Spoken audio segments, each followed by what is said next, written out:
I think that ICH should include all the humanities, whether it's pedagogy, for example. Is there something in the education of this tribe or of this minority, the way that they pass knowledge pedagogically, which is unique? This is for me, of course, intangible heritage. So intangible heritage would be, in my non-expert opinion when it comes to legality, anything that does not have a price tag to it. So for example, land is not intangible because people fight for native title. This is how we call it in Australia. This is the recognition that a specific area of land, of territory, belongs to a specific tribe or a specific group of people. This is tangible because then they can tell BHP or another mining company, okay, give us $10 million for doing what you're doing, or give us $10 billion. This is tangible. Intangible, it's a little bit like intellectual property. It's beyond the price tag. So like names, names, again, it's part of language. So toponyms, so the place itself is not intangible, it's tangible, but the toponym, the place name, is intangible because you cannot touch the place name, even though it refers to an area that you can touch.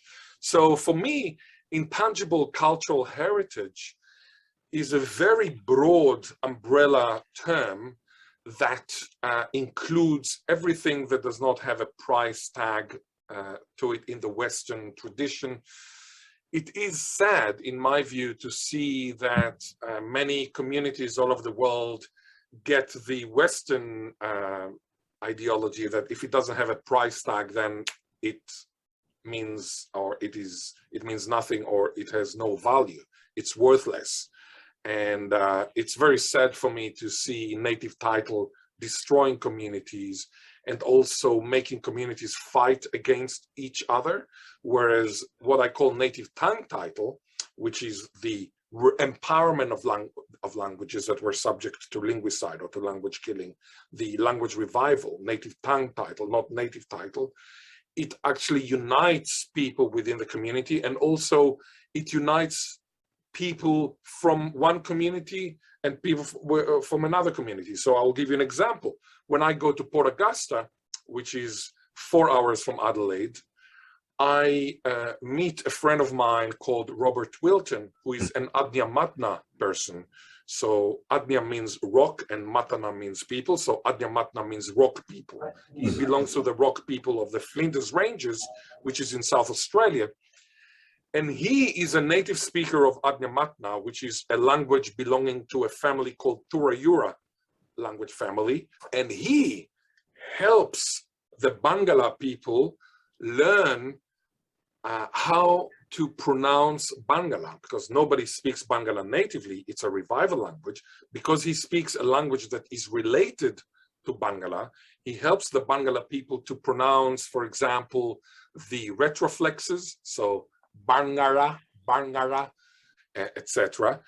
And this is native tongue title. When it comes to native title, his tribe, Adnya Matna, is fighting against the Bangala over some parts of Eyre Peninsula. Who is going to get the compensation for the loss of the land? So when it comes to native title, they're enemies. When it comes to native tongue title, they're actually friends. They help each other, because why not? He's a native speaker of a Turayura language. And we are reviving a Turayura language that is a sleeping, dreaming beauty. So why don't we use his services to assist us? So I think that intangible cultural heritage is much more related to peace and harmony in the world, whereas tangible heritages are much more related to strife and battle and war.